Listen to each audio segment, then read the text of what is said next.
I hope the first session was not boring. So I tried to keep the math as much minimal required as much as possible. So we can keep it more interactive, and I got some very nice questions also. Thank you and thank you. Okay, so in this post-lunch session is going to be about the modulation. So it's going to be about the modulation. So basically, you start with information symbols and how you map them to the continuous time signal that you transmit, and then how you receive it, and how you equalize, how do you decode the transmitted information symbols from the received signal at the receiver, right? So that is what this session is going to be mostly about.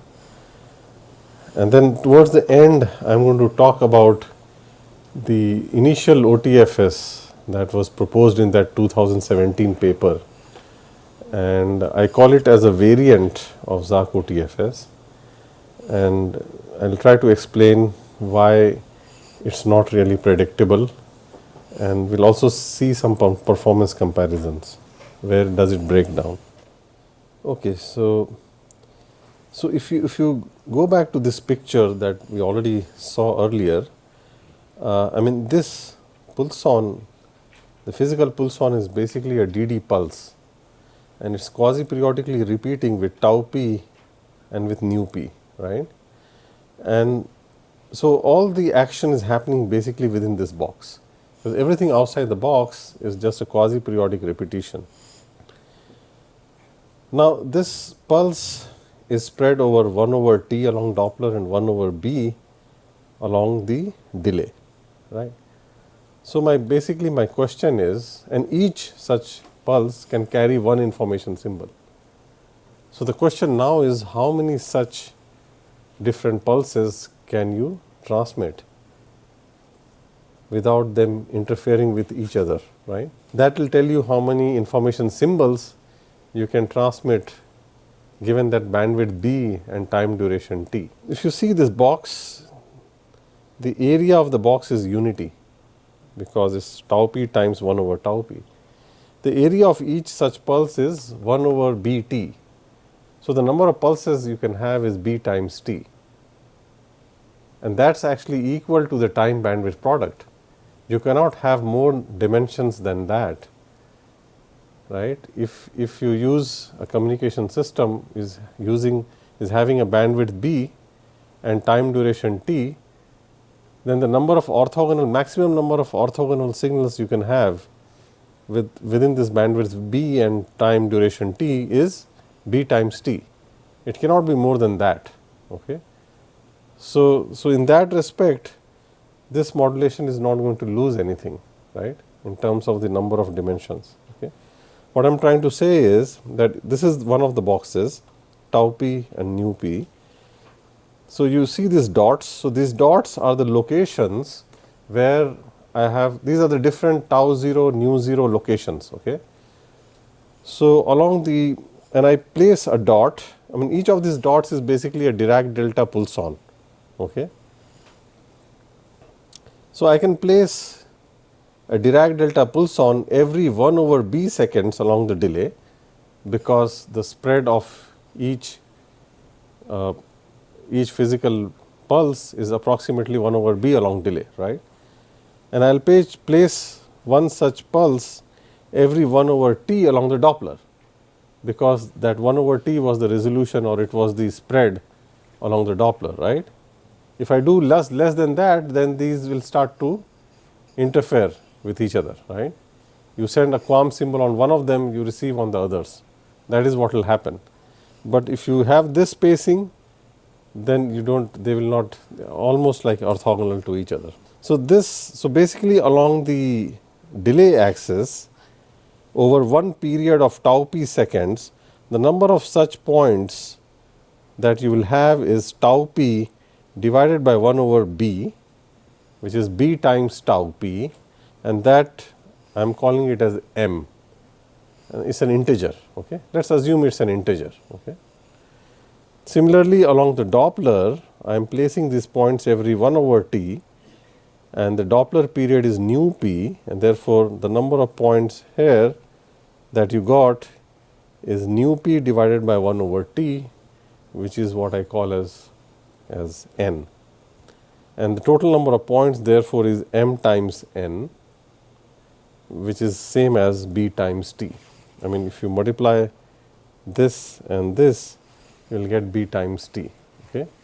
So, that is the number of information symbols that you will transmit, right, in that given bandwidth b and time duration t. I mean, this is the basic ZAAC OTFS modulation, that each of these pulsons will carry one information symbol. So, this is what I do. If I look at my, so let us say that, so these are m and n, and I have m into n information symbols. So, now my information symbols are 2 dimensional, right, because you have a delay, k is the delay tap, the tap along the delay axis, L is the Doppler tap, k is going from 0 to m minus 1, L is going from 0 to n minus 1. I mean, these are those, this k comma L are those points, are these points here. This is k comma L equal to 0 0. This is k comma L equal to 0 comma 1. This one, for example, is k comma L equal to 2 comma 2, like that, and these are QAM symbols. Okay. Now, this k comma Lth information QAM symbol is going to be carried by the physical pulson, which is at this tau 0 nu 0, right. Sometimes in the papers I also call this as the information grid or information lattice, because this is a lattice where you are placing your points on the, I mean, the coordinates of each point is of the form k times 1 over b plus L times 1 over t, right, where k and L are integers, right. That is the lattice. So, on the k comma Lth point, you have this physical pulson, okay, which is basically this guy, right. If you remember this expression, p, instead of tau naught and nu naught, I have replaced them with k by b and L by t, right. And you can go back and you can see the explicit, formula for this physical pulson. So, it is very simple. The signal that we transmit, okay, in the time domain, this is the ZAAC OTFS modulated signal, is just a linear combination of these physical pulsons. So, the k comma Lth pulson is simply multiplied with the k comma Lth QAM symbol, and all these mn waveforms are just added up. Okay. Now, this is my ZAAC OTFS modulated signal which I am transmitting. But if you look at this time domain realization of the physical, I mean, this is the physical pulson at k by b L by t, and but what is the delay Doppler representation of this?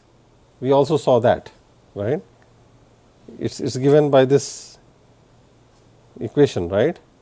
I mean, this is actually the inverse ZAAC transform of its DD domain realization, which was this delay Doppler, quasi periodic delay Doppler function.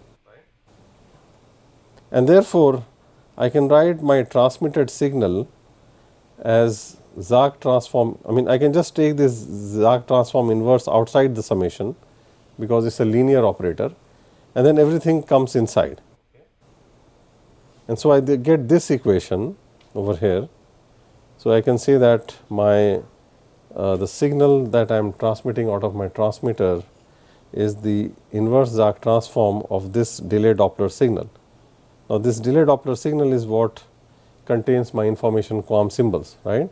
And now, in particular, this particular function corresponds to the delay Doppler representation of a physical pulson located at tau naught equal to k by b and nu naught equal to L by t. It is a physical pulson.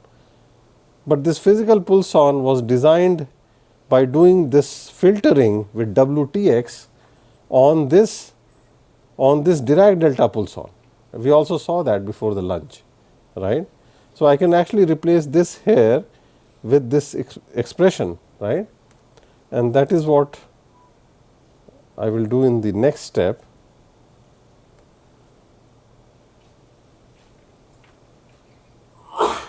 Over here, I mean this is what this is what we had in, I had shown this earlier. You just have to replace tau naught and nu naught, tau naught with k by b, nu naught with L by t, and you can actually replace. So, this filtering basically takes you from the Dirac delta pulson to the physical pulson, right, and so this is the DD domain representation of the Dirac delta pulson. This is the DD domain representation of the physical pulson, okay, and yeah, we were here, right, yeah. So, now what I will do in the next step is, I mean you can replace this term with this expression, okay, and because twisted convolution is also linear. So, you can take and all these, for each k comma L I am using the same pulse shaping filter WTX.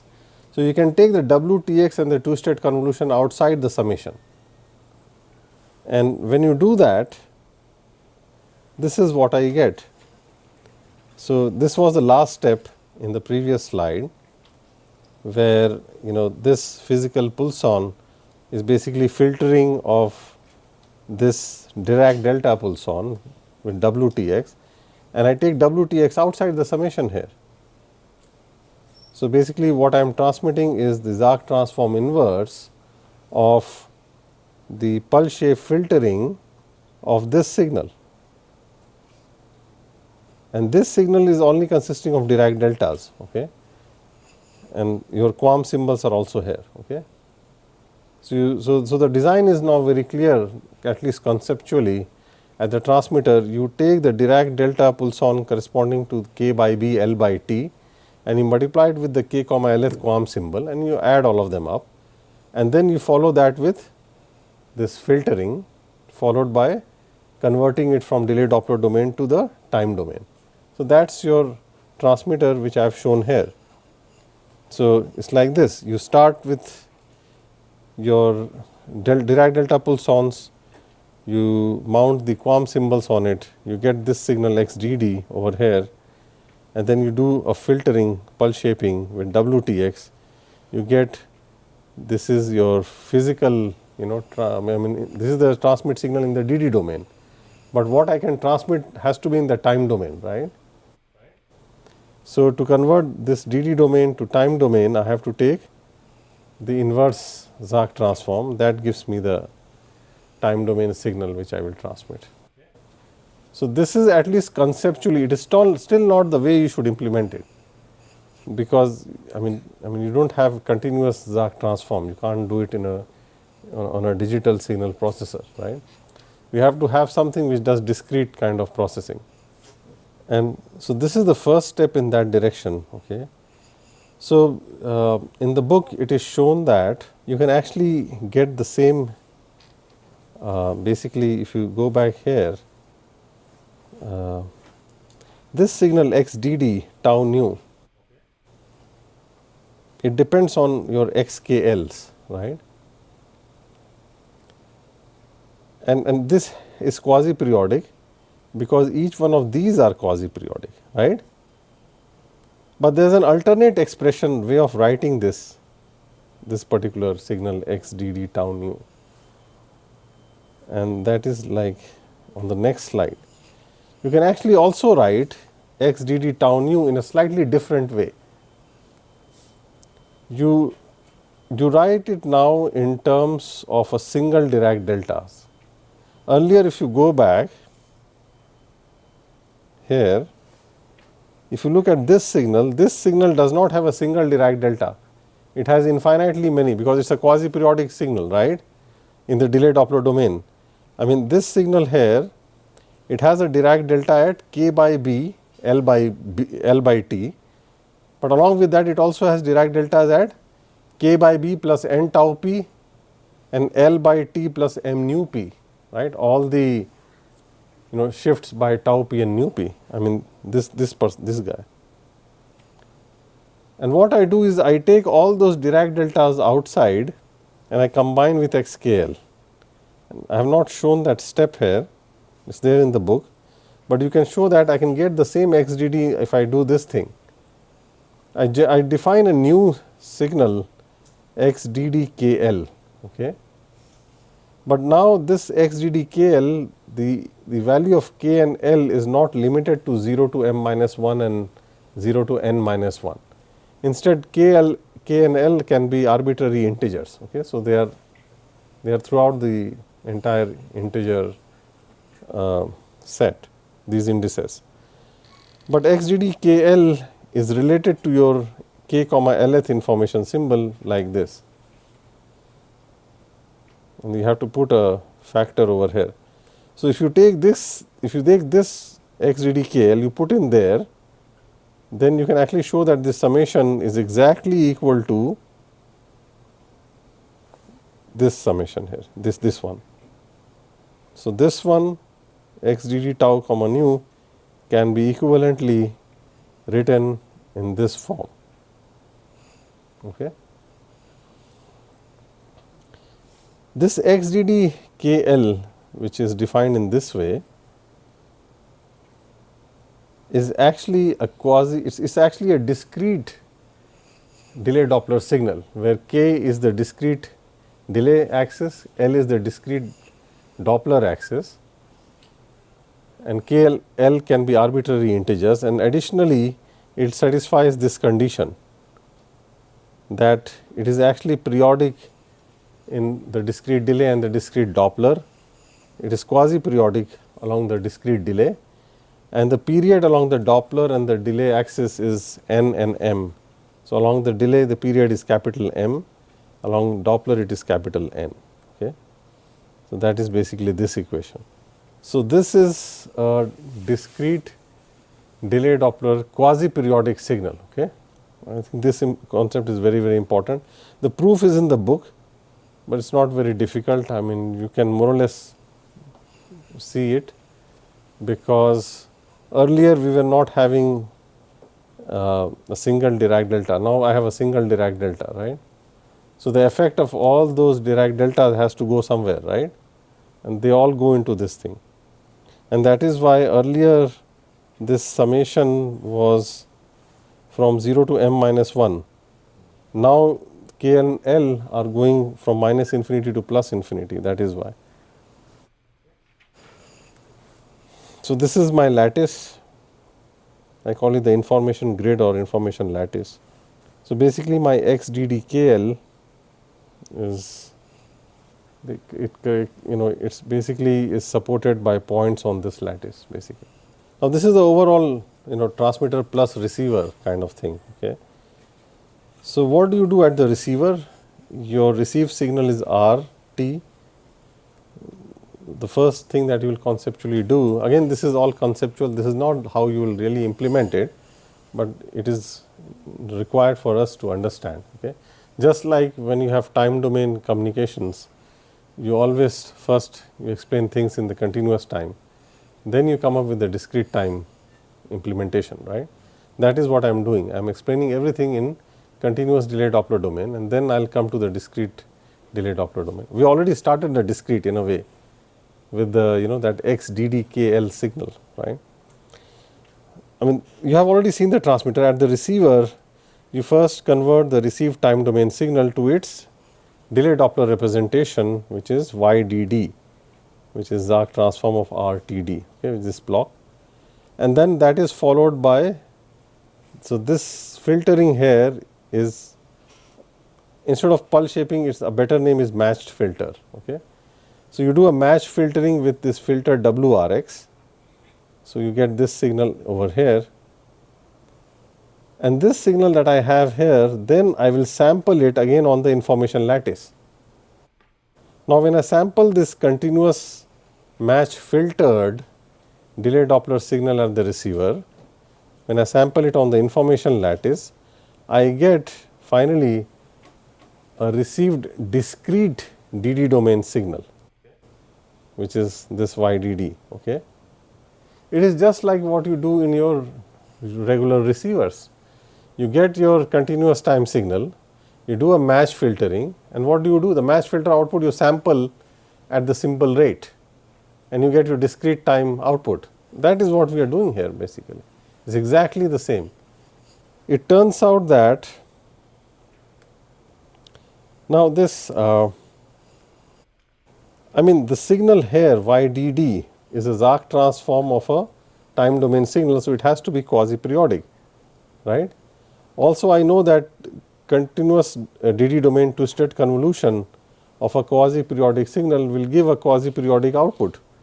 So this match filtered signal is also a quasi periodic signal in the continuous DD domain.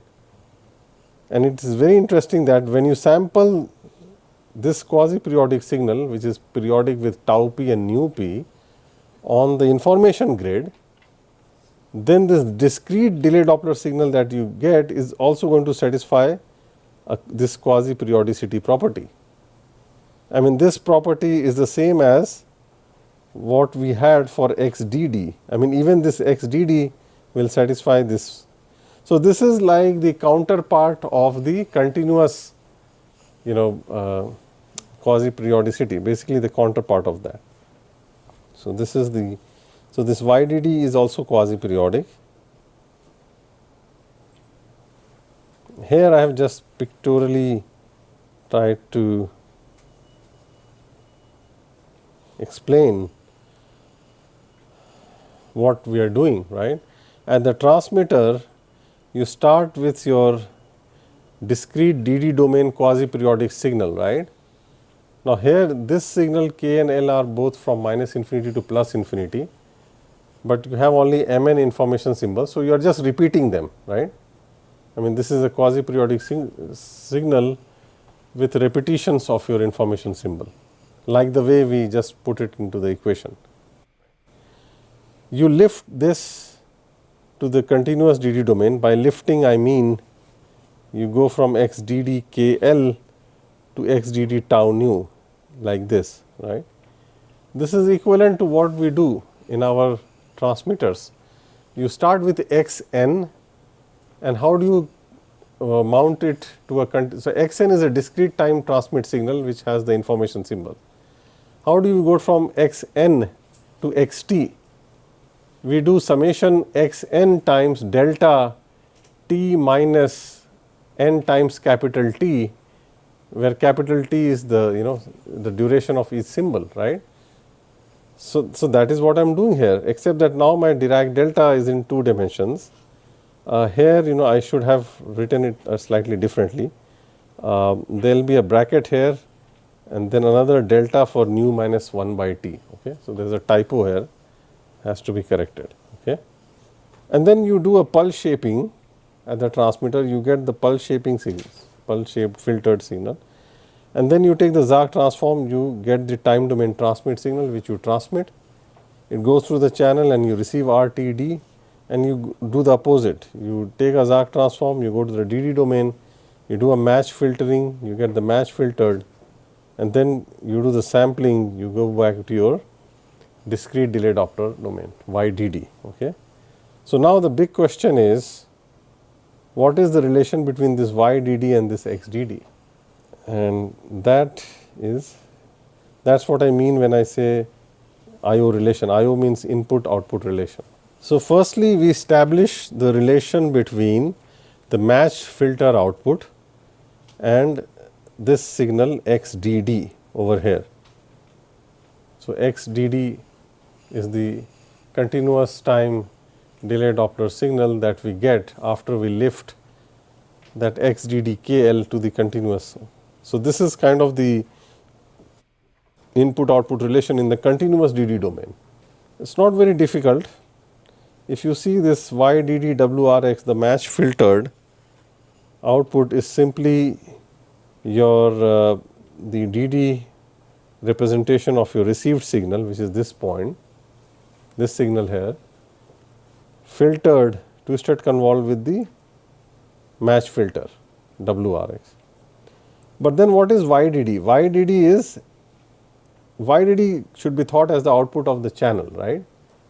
So, it has to be equal to h tau nu twisted convolved with the delay Doppler representation of the channel input. The delay Doppler representation of the channel input is the Zark transform of the channel input, which is this guy, right, which is basically XDD WRX. Is it visible? Not so visible? Is it visible to you? Okay, thank you. And further, this pulse shaped or filtered signal at the transmitter is equal to WTX twisted convolved with XDD, right. So, when you replace this term with this thing, you finally end up with this expression. Okay.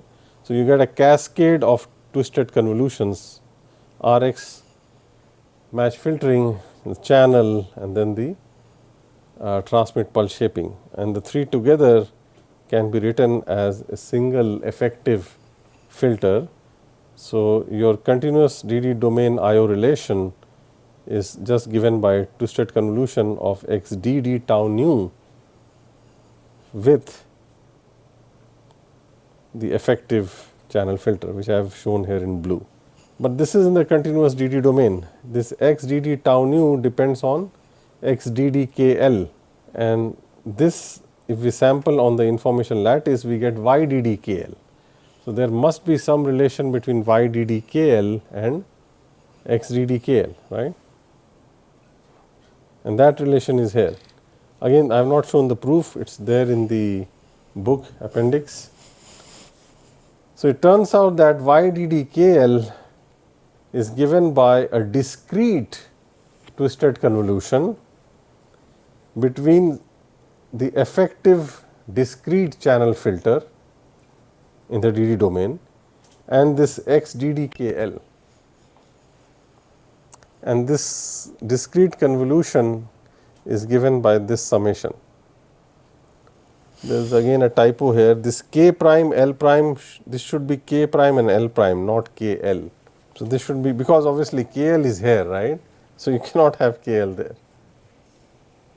And what is this H effective KL? Well, it is simple, it is just your H effective tau nu sampled on the, with tau equal to K by B and nu equal to L by T, basically sampled on the information lattice, right. It is just like in the time domain LTI scene. I mean, when your receive continuous time signal is a convolution of the impulse response with the input signal xt, but the xt was made using, you took xn and you put it onto Dirac deltas, which were spaced at regular intervals, right, and then the yt you sample it at the same intervals, and that is how you get to the equation yn is hn discrete linear convolution with xn, right. But what is this hn? This hn is basically your impulse response sampled at every on those time instances where you are transmitting the signal. So, it is exactly like that, very much there is a one-to-one analogy, right. So, there should be a K prime L prime, this is H effective KL is simply H effective tau nu sampled on the information lattice. So, now we have a discrete delay Doppler input output relation. Your QAM symbols are loaded onto XDDKL, right, in a very quasi periodic manner, right, and this is what you received, YDDKL, and they are related through this twisted convolution with the effective channel. Obviously, now if you know this H effective KL, then this relation is predictable, because then given any input you can exactly tell me what the output is going to be. So, now again the question is, how do you estimate this H effective KL? Also, one more very nice thing about all of this is, now you do not need to really estimate the parameters of each path, each channel path. You also do not need to estimate H effective tau nu. For you, what is just important is to know H effective KL, and that is all.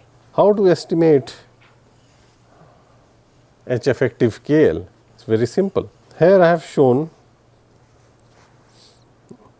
this red dot is basically a single pulson that is transmitted at k equal to Kp and L equal to Lp.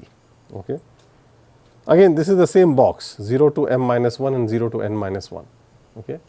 Everything outside it is just a quasi-periodic replica of this thing. So, this is I call it as the pilot pulson, because I will send this pilot to kind of estimate my H effective. So, xp comma ddkl, I mean this is the mathematical equation. I mean basically it is a quasi-periodic pulson and it is located at Kp plus Nm comma Lp plus m times n, okay, where n and m can be arbitrary integers, right. So, it is not you do not have the red dot only here, you have everywhere else also outside the box, okay, but I am just showing one box here. The response of the channel to this discrete DD pilot is simply H effective two-state convolve with this thing, right, that we know now. Now, we know that you send any signal, the channel will just do a two-state convolution with H effective. I mean that is all that matters for me.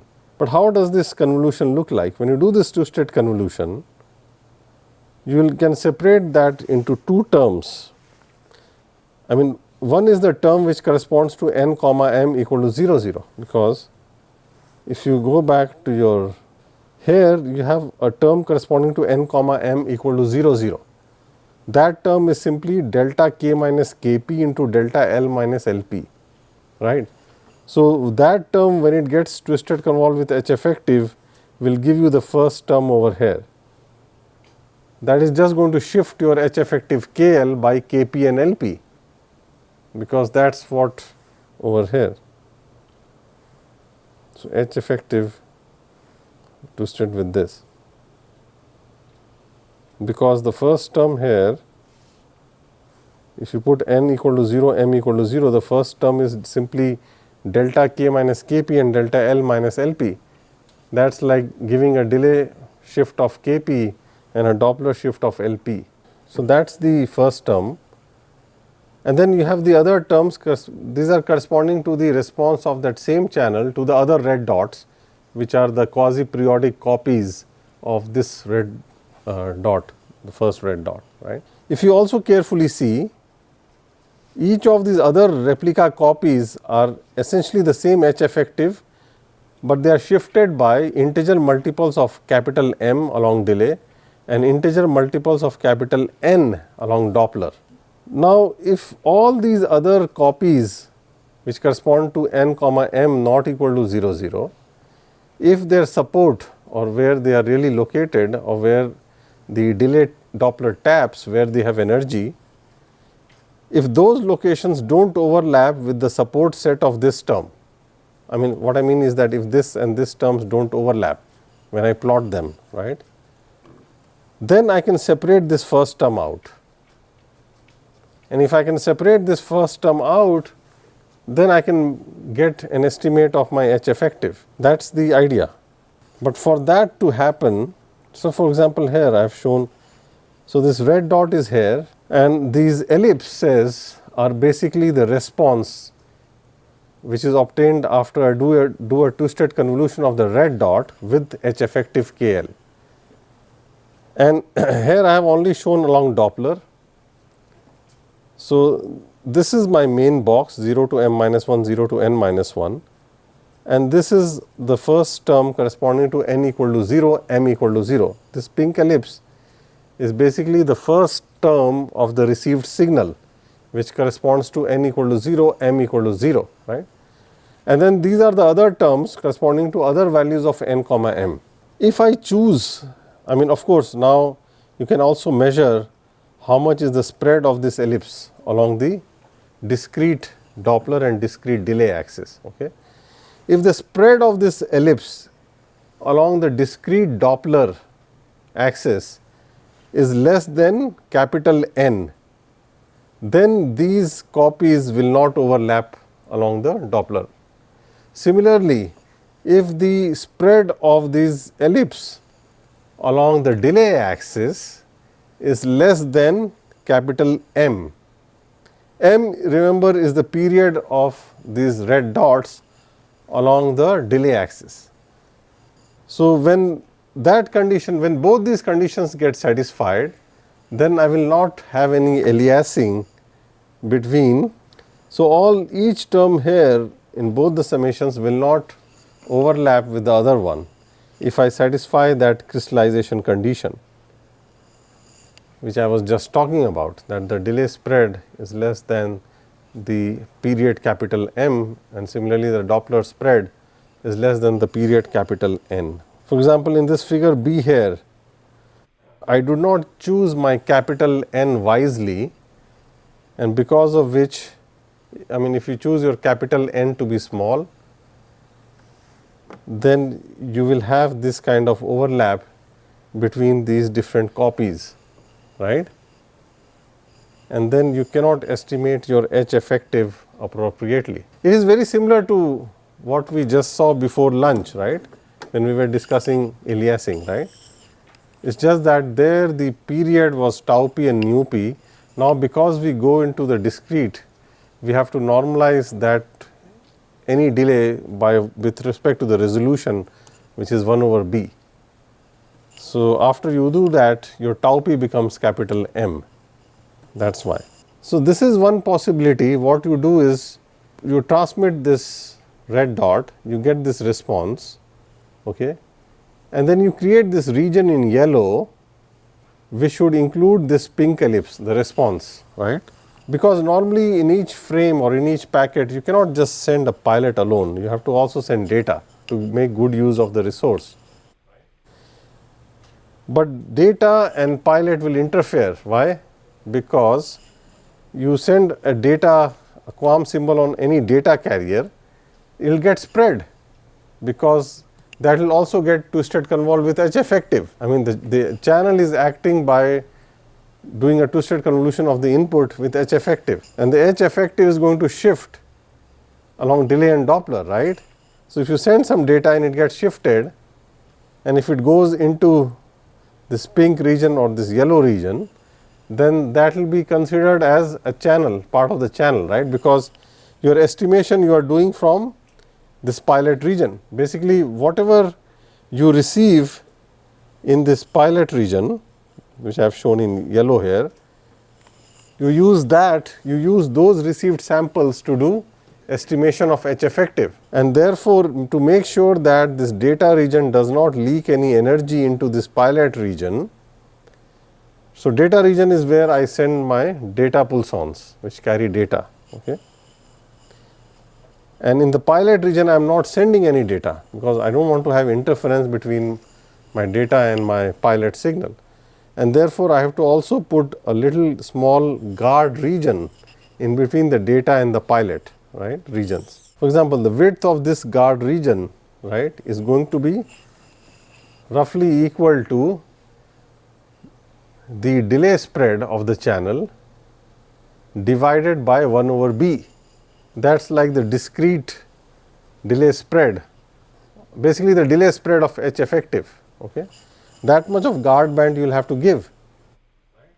Also, this pilot region also has to be at least, the width of the pilot region also has to be at least equal to the delay spread of H effective KL, because otherwise you will leak energy outside, the pilot energy will be leaked outside the pilot region, and that will affect your quality of estimation, because for estimation purposes we are only restricting to whatever we receive in this pilot region.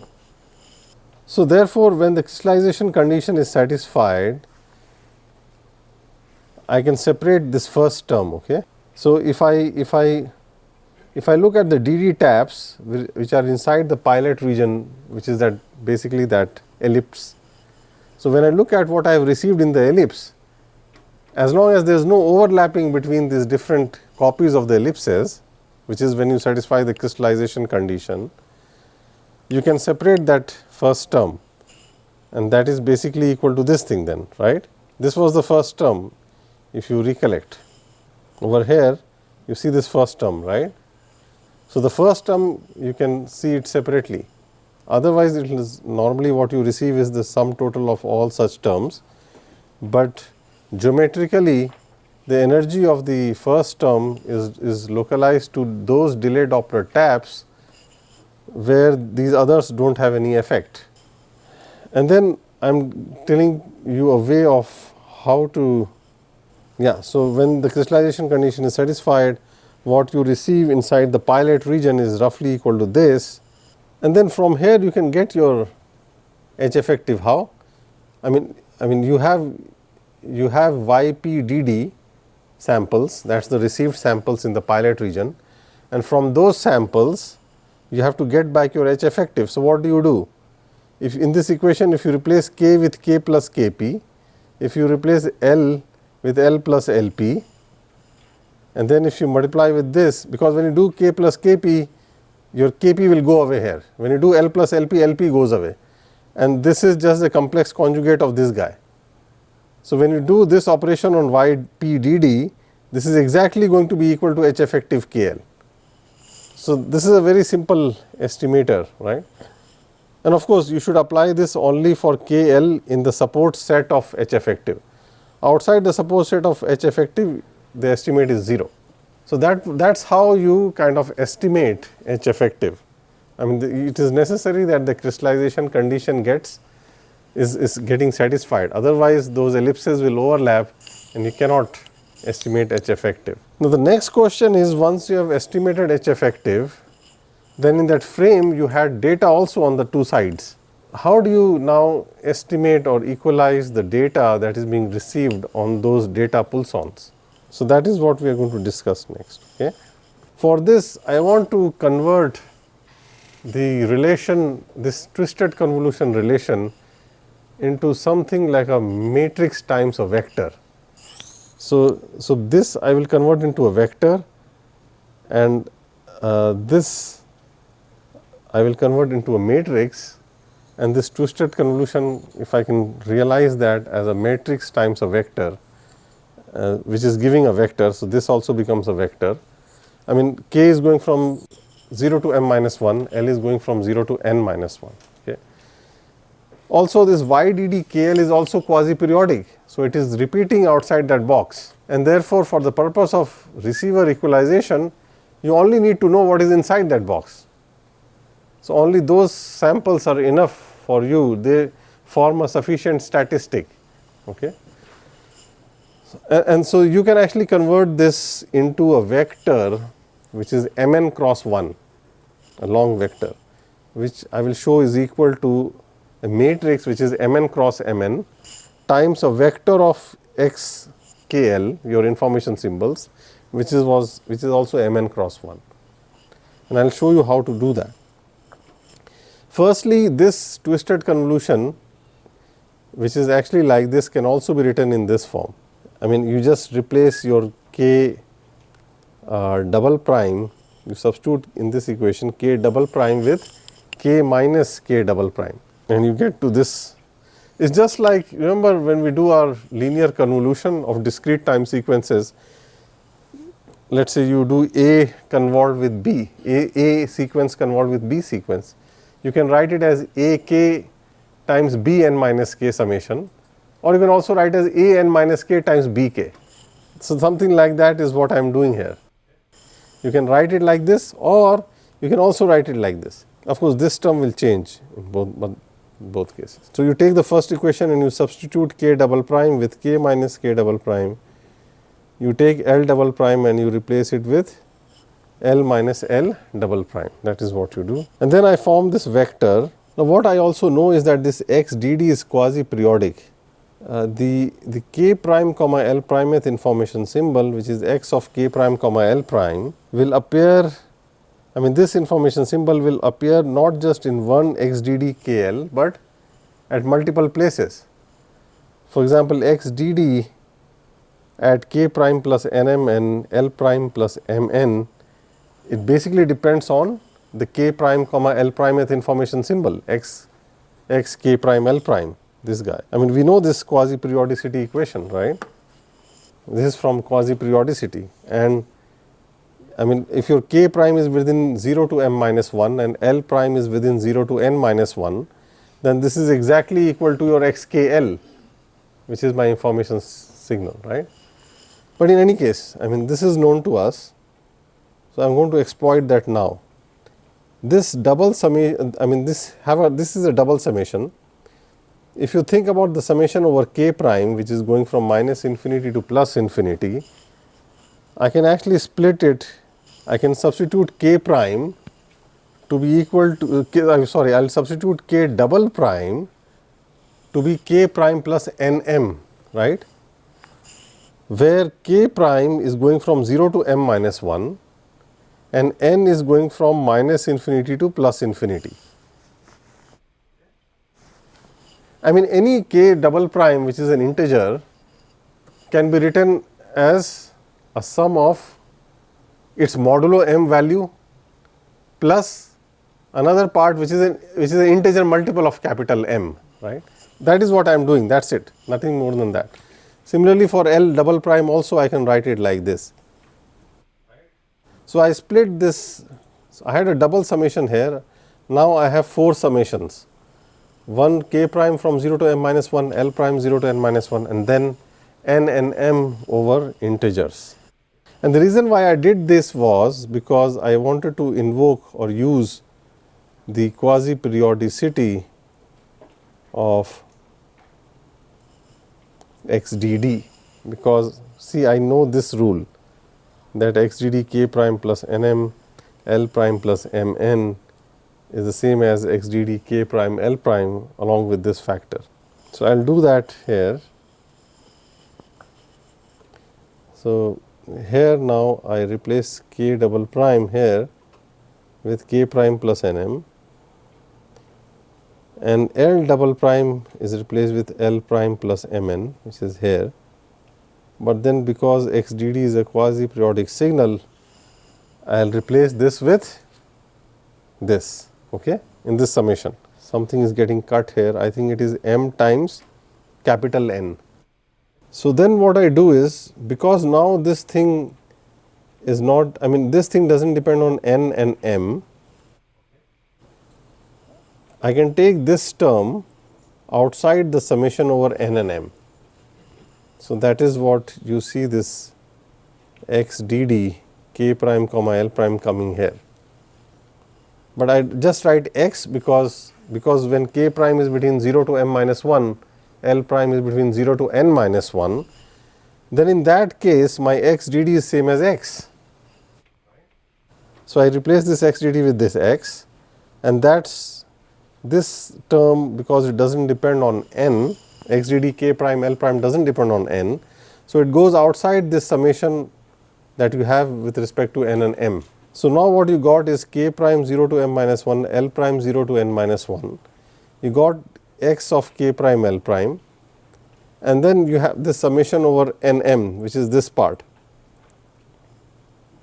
which now will have all, I mean it has this term here, see, and then it has this term is coming here, and this term here as you can see is because of this factor, because remember we replaced this with this times this, right, and we took this outside the double summation of n and m, but this will remain inside because it depends on n.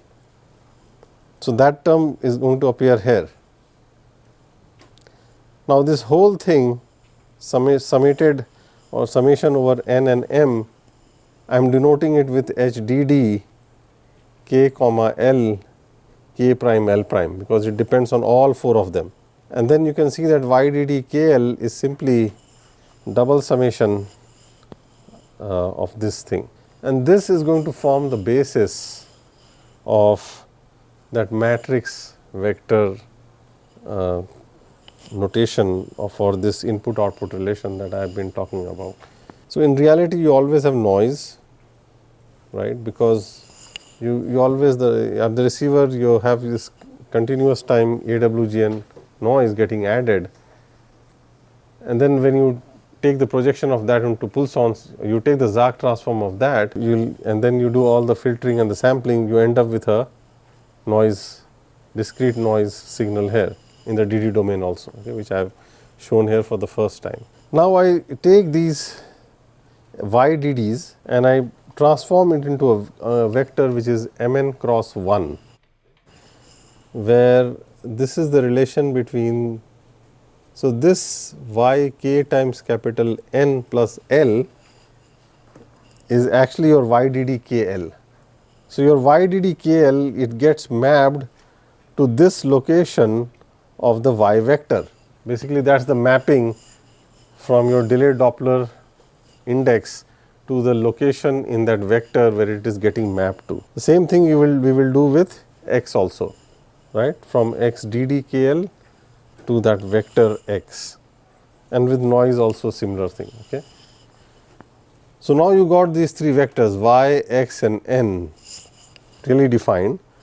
I need to know that matrix H in between y and x, and that is not very tough. Not sure how much of this is visible, but this is that equation. You remember this equation?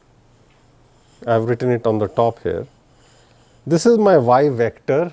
I mean, so YDD KL is at this location. Okay. How many elements are here in this vector? M times n. And then this is your x vector, right? Now, I will implement this double summation as the multiplication of a row vector, which is this row vector, with the same column vector. So, what do? I mean, if you look at the k comma lth term here, you start with k prime 0 l prime 0. So, you get HDD k comma l comma 0 0. I mean, for YDD KL, you have this summation. You start with, I mean, your k prime and l prime go over these finite values, right, and you add all of them up. So, what should you, so that is basically this row times this column, you can check that. Your x 0 0, which is corresponding to k prime equal to 0 and l prime equal to 0, in the summation when k prime and l prime are 0, it gets multiplied with HDD KL 0 0, which is this element here, right. So, this first fellow will get multiplied with the first element here. Similarly, the second one will get multiplied with the second, right. That is what this summation is doing, right, if you see it very carefully. The k prime comma lth prime term here is going to take x k prime l prime and multiplied with this term. I mean, that is the k prime comma l prime term inside the summation, right. And that is why this element, I mean, this HDD KL k prime l prime should be in that H matrix at what should be the row index? The row should be corresponding to k comma l, because this output is at that location k comma l, right. So, if you look at the row index, I think it was so k comma l goes to this location k times n plus l. So, at this location k times capital N plus L, you have YDD KL, and therefore, in the same row over here in this H matrix, at that same row you should have HDD k comma l comma something, and that something which is k prime l prime will change. So, if you see, if you multiply this row vector with this column vector, you will exactly get YDD KL, right. So, you have to think of like that. So, this is equal to this row times this column. Please check for yourself, simple row times a vector multiplication. So, this forms your H matrix basically. Now, once you have this H matrix, obviously you can do all your MMSE. If you have studied MIMO, you can do all your MMSE, zero forcing, all those kinds of equalizers, right. The problem is that this channel matrix H does not have any particular structure, and also it need not be sparse, because it really depends on what is the spread of your pink ellipse compared to your tau p and nu p, but it could almost cover the entire tau p nu p. I mean, your tau s could be very close to tau p, your nu s could be very close to nu p. In that case, the matrix is almost full, it is not sparse. So, we can't invoke sparsity to do any optimization in the equalizer or something like that, right? If you do MMSE, then you have to do channel inversion, right? And that is where this is one of the big bottlenecks of ZAAC OTFS right now, that if you do this inversion of this huge matrix, typically m into n will be around 1000. That's very common, okay? So you have to do an inversion of 1000 by 1000 matrix, which is not sparse. And that is not practical, okay? So we had a recent paper I just submitted in June along with Rob. So Rob has also been collaborating with us. And we show that instead of doing this equalization in the delay-Doppler domain, if you see the input-output relation in the frequency domain, okay, because what you do is you receive your YDD-KL, right? You can actually get the frequency domain realization, the discrete frequency realization. So you go to that. Also, you transmitted XDD-KL. You can get, I'll talk about that later. You can also get the discrete frequency realization of XDD-KL, and between them there is this input-output relation. And that input-output relation has a structure, because imagine you are sending on subcarriers, right? Ultimately, information is there in time and in frequency, right? Now, in the frequency domain, what happens is whatever you send on a subcarrier is just going to shift to the nearby subcarriers, right? Depending upon how much is your Doppler shift. Okay.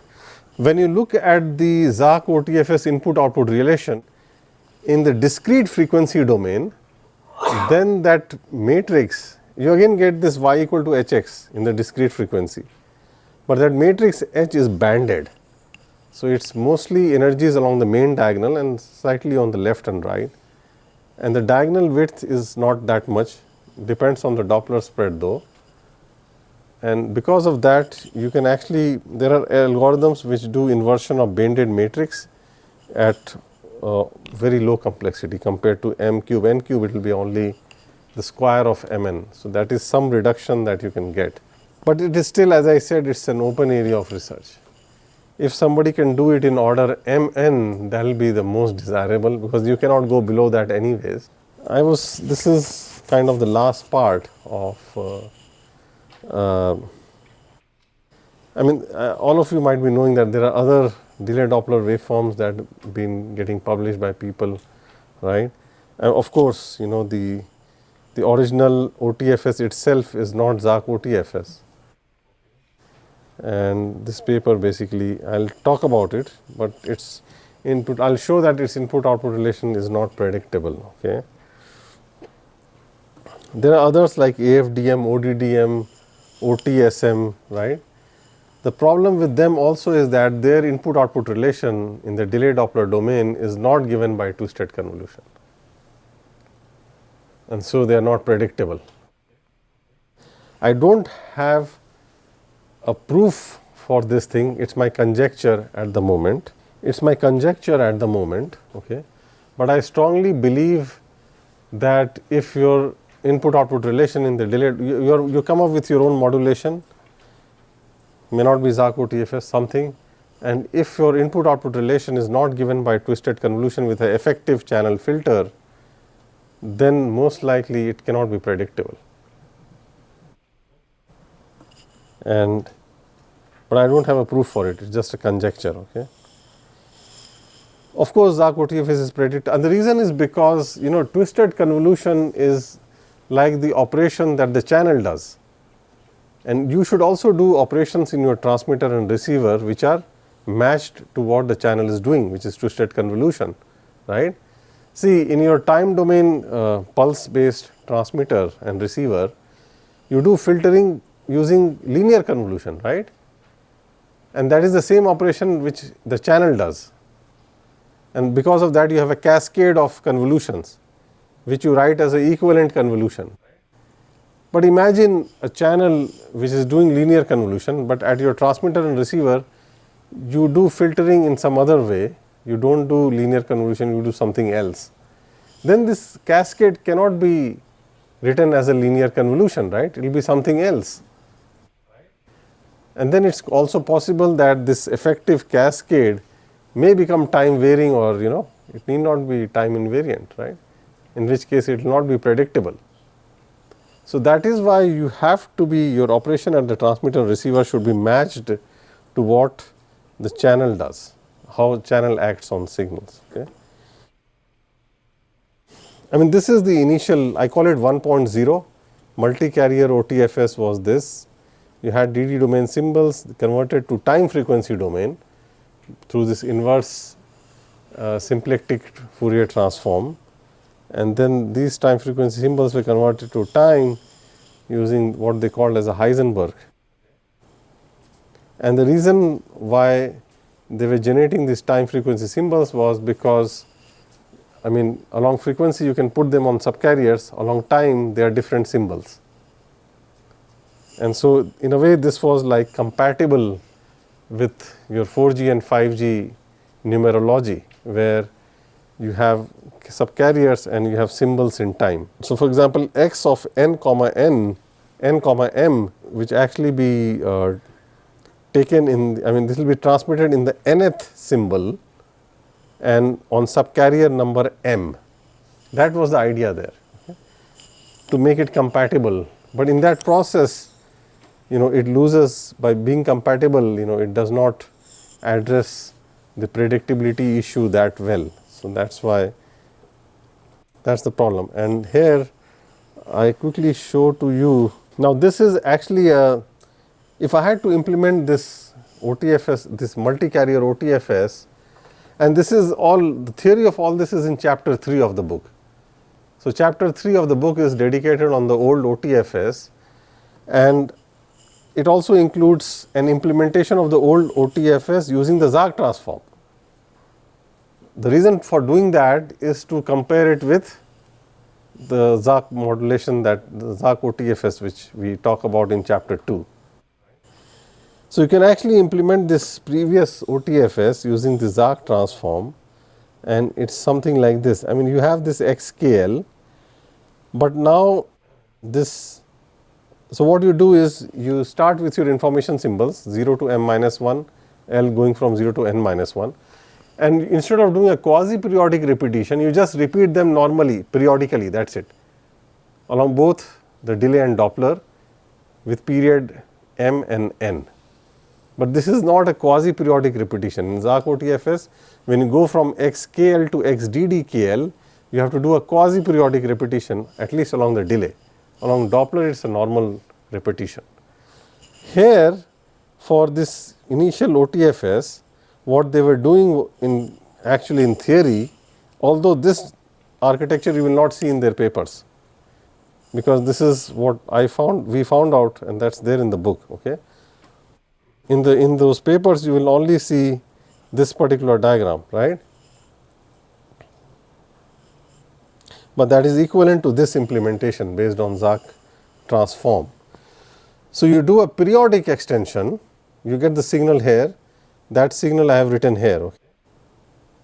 This is the periodic extension, but this looks very similar to, I have not written a DD here, but this x tau nu is the signal over here at this point. But the xkl here, which is k and l are both minus infinity to plus infinity, this one is a periodic repetition of that information symbols. Okay. And then followed by, now the pulse shaping is no more twisted convolution in that old OTFS, it is linear convolution. Of course, you multiply it with what they call as the multi-carrier generator. Okay. It is a pulse basically to limit that symbol in, each symbol has its symbol time in OFDM. So this is like a window, time window, to limit it to that time interval equal to the symbol duration. And then you just take the inverse Zag transform. Okay. And then you have the opposite happening at the receiver, the match filtering and then sampling in the DD domain. So, and this is the input output relation. So, this multi-carrier generator is this pulse in the time domain. Of course, this operation here is, I mean, what I have shown in red, what I have shown in red is basically continuous DD signals which are periodic. But a periodic DD signal cannot have a time domain realization. We saw that in the morning, right? It has to be quasi-periodic.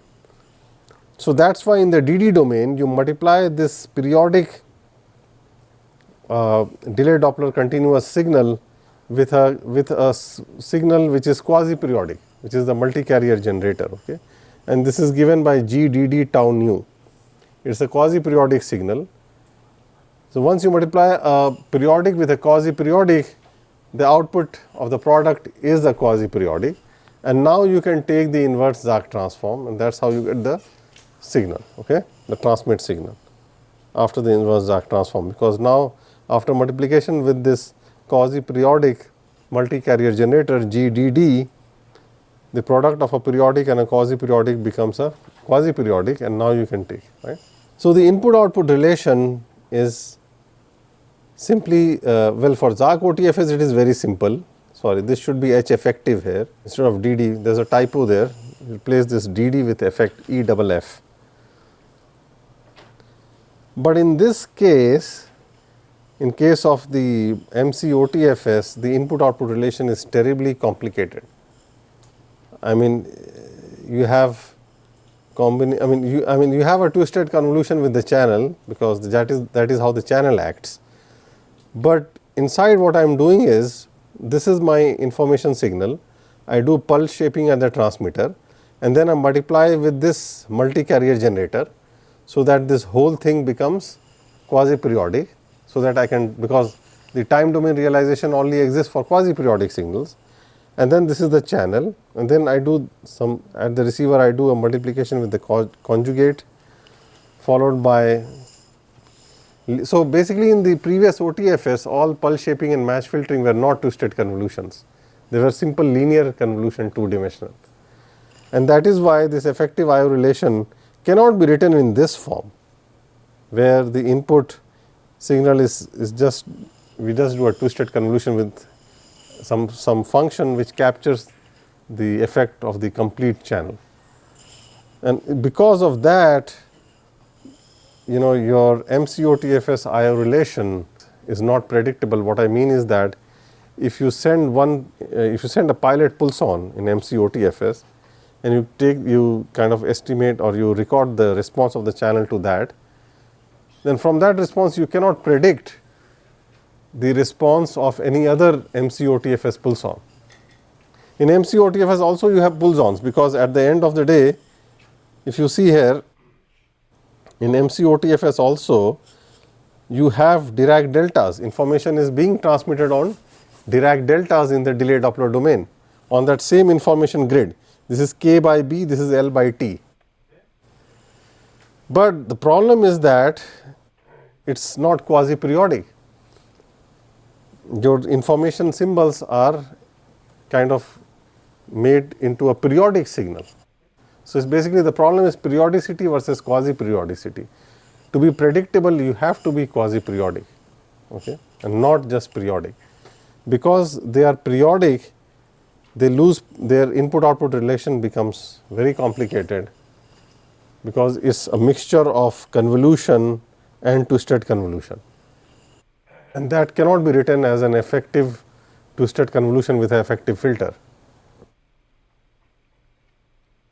So, because of that, what happens is, if you measure the channel or the H effective at a particular pulse-on, at a particular tau naught nu naught, from that, from the response that you receive because of that pulse-on, you cannot estimate the response of the channel to a pulse-on at some other location, where you might be sending a data.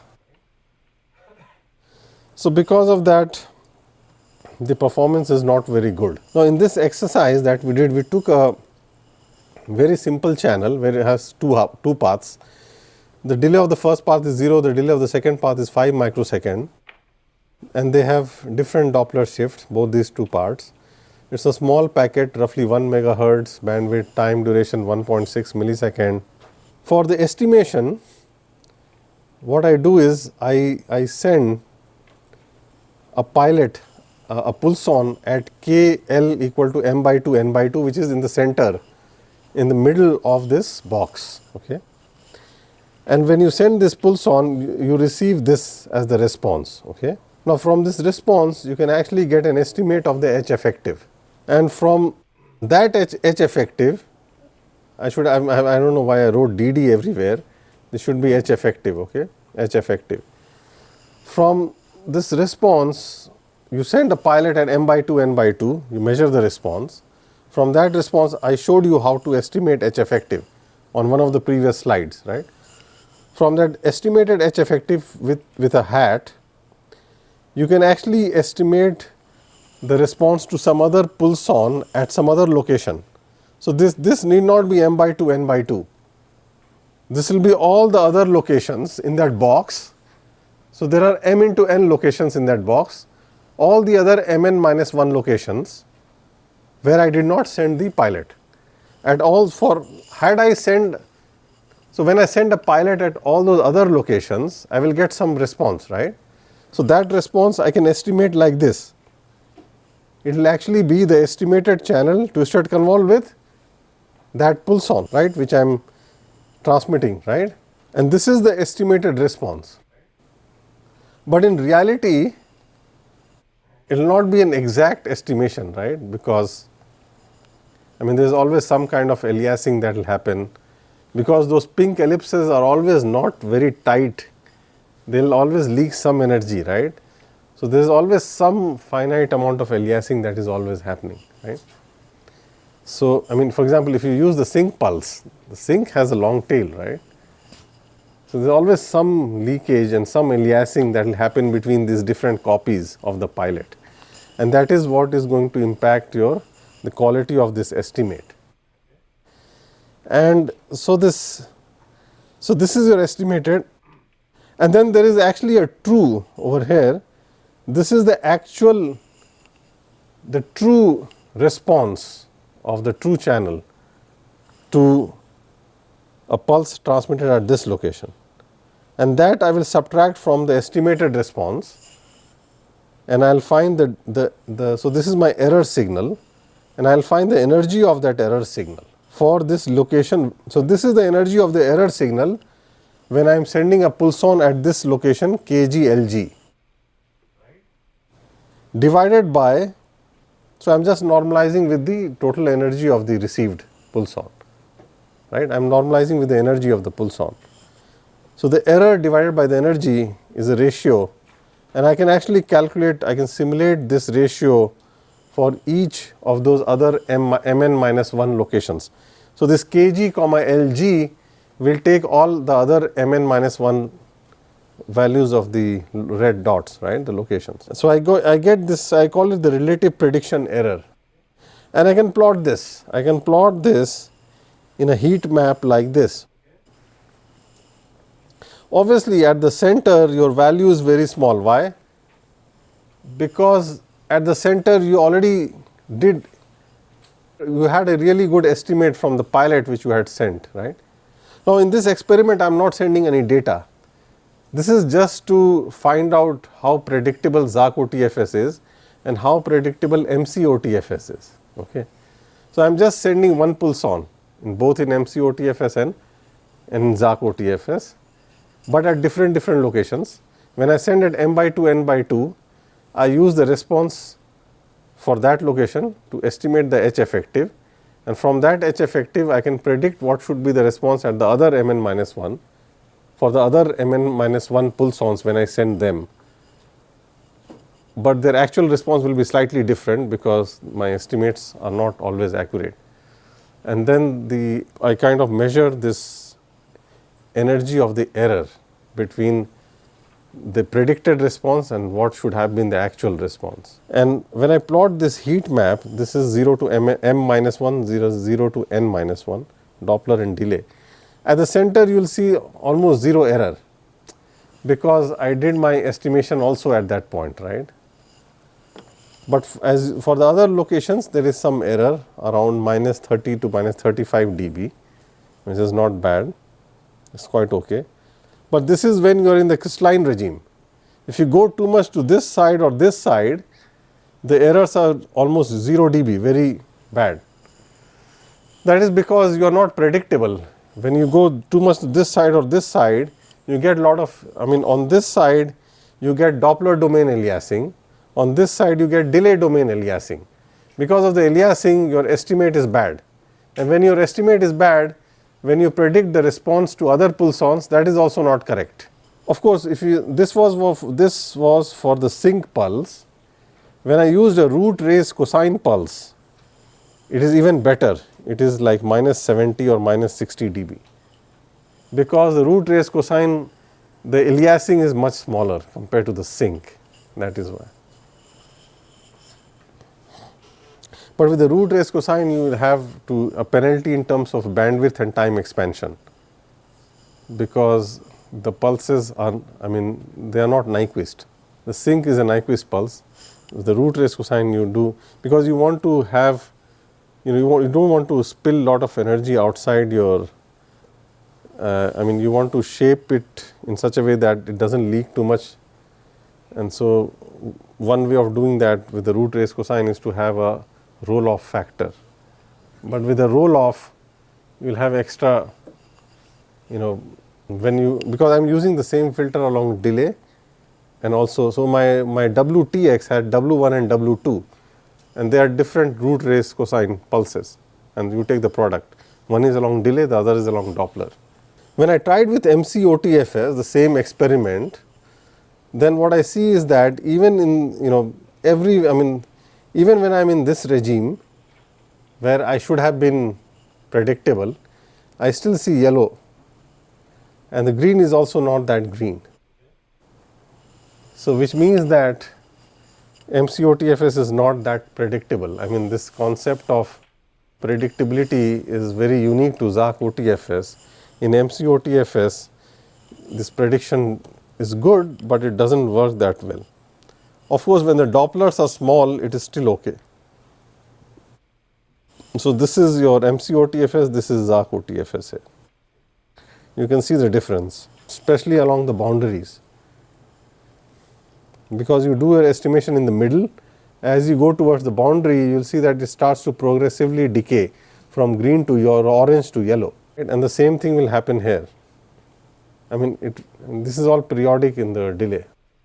This was some simulation we had ran as a function of your Doppler spread. You plot the uncoded 4 QAM bit error rate. Okay. May I ask a question about the channel estimation part? Because when you send to the pilot, and previously you mentioned there will be a support where you can estimate the channel coefficient, right? And but in the previous page 100, when you estimate for the MC-OTFS. ZAC OTFS. Okay, ZAC OTFS. Yeah. So, for example, for this, if you want to estimate the KG LG, basically you are using the this one here. signal, and then you use that equation to estimate that KG LG, right? Yeah. But actually, you have multiple H effective KL at hand, because you have. No, I only get one H effective. Yeah, but you can estimate the support IV index inside the support H, right? Yes, inside the support H. You have multiple estimated channel coefficient there. So So that signal I am calling it as H effective KL. Yes. For example, K and L are not constant. Yeah. It's basically KL belonging to the support set of H. Yes. So that's the estimated. Yeah. So you have multiple KL. Yes. To implement this equation, right? No, when I write twisted convolution, this is going to be a double summation. Okay. So this if you open it up,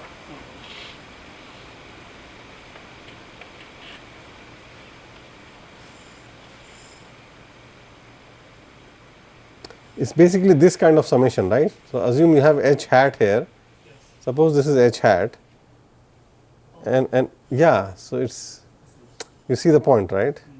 It's a double summation, right?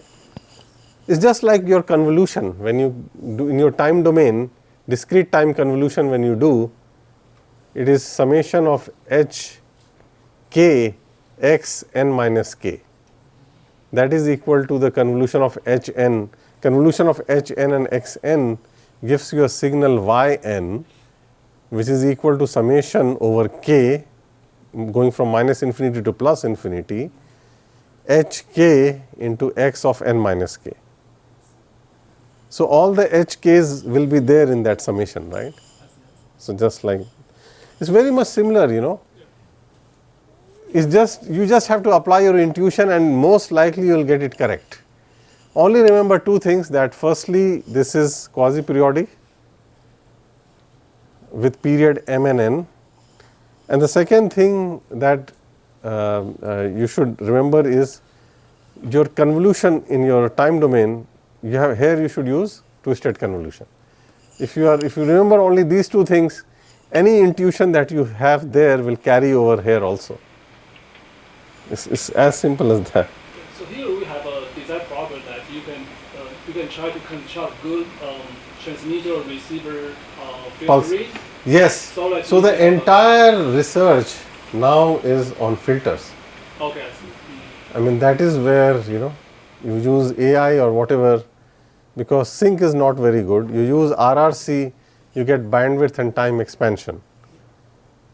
So, and people have come up with some pulses which are like product of a Gaussian pulse and a sync pulse. It's called the Gauss sync pulse. It's a new kind of a pulse which is giving you very good, because I mean, you can use a Gaussian pulse. The problem with a Gaussian pulse is it doesn't have too much of aliasing because all the energy is in the male lobe. But the male lobe is fat, it's quite wide, because of which the adjacent symbols, you know, on which the symbols that you are transmitting on adjacent delay-Doppler bins, they will start to interfere very strongly. And so it will be very difficult to equalize the interference between them. So the equalization performance will suffer there, although you don't have aliasing. Okay. So that's the problem with Gauss. The good thing about sync is that it does have aliasing, but then it doesn't create so much inter-symbol interference. So now maybe if you take a product of these two, which they call it as Gauss sync, it gets good things from both the sides. And also you want to have a good pulse so that your effective channel to have a good structure, right? So that you may probably do a better estimation, low complexity estimation. Yeah, I think estimation is not that much of a problem because you are just reading the taps. Because in that pilot region there is no information symbol, right? So it is clean, you only have noise. So your H effective, you get it as it is, you know, you don't have to do anything there. That's the advantage of, I think equalization is where, you know, that's one major problem that has to be solved if this has to go into the standard. And then also the design of the filters is very, very important. That's very key. Okay. So what we saw was that, so 2.0 is basically ZAC OTFS, okay, 1.0 is multi-carrier OTFS. That, you know, for very low Dopplers, MC-OTFS and ZAC OTFS performance is similar. But when you start going to high Dopplers, you will see that MC-OTFS progressively becomes bad and worse. Whereas, you know, I mean, in this example, if I am not wrong, the Doppler period is 15 kilohertz. Now, nu max equal to 4 kilohertz means that the total spread is 4 into 2, which is 8 kilohertz. But that 8 kilohertz of spread is still less than nu p. So ZAC OTFS is still in the crystallization condition is still getting satisfied, and that is why the performance is almost constant. Whereas MC-OTFS, because it was not predictable, the estimate of the quality or the quality of the channel estimates became progressively bad as you started to increase your nu max. it became from bad to worse. So, this is the problem with MC-OTFS, and that brings us to the end of today. I don't know if I am before time or after time, almost at time. And yeah, and tomorrow will be the more interesting morning. Start with practical implementation. How would you really implement ZAAC OTFS in a real system, okay? And then the even more interesting part, which I was talking to you just in the lunch, during the lunch break, is how would you implement ZAAC OTFS over CPU OFDM. You already have your CPU OFDM transceiver, and we'll show that you can do a small precoding operation before it, and you can achieve all benefits of ZAAC on existing hardware. And then we'll do some performance comparison with CPU OFDM. That's the plan for the first session tomorrow.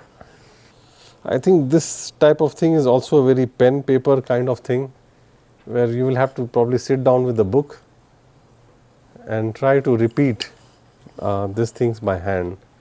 The good thing about the book is that all the proofs, and the proof is very detailed. I have taken a lot of pain to also write the steps of each line in the proof, because I know that this is a new thing. So, if somebody has time to read those 100 pages, it will really help. I mean, you can really understand, because this course is a good thing, but unless somebody really sits down and write it with own pen and hand, it will not really, you will not get the feel for it.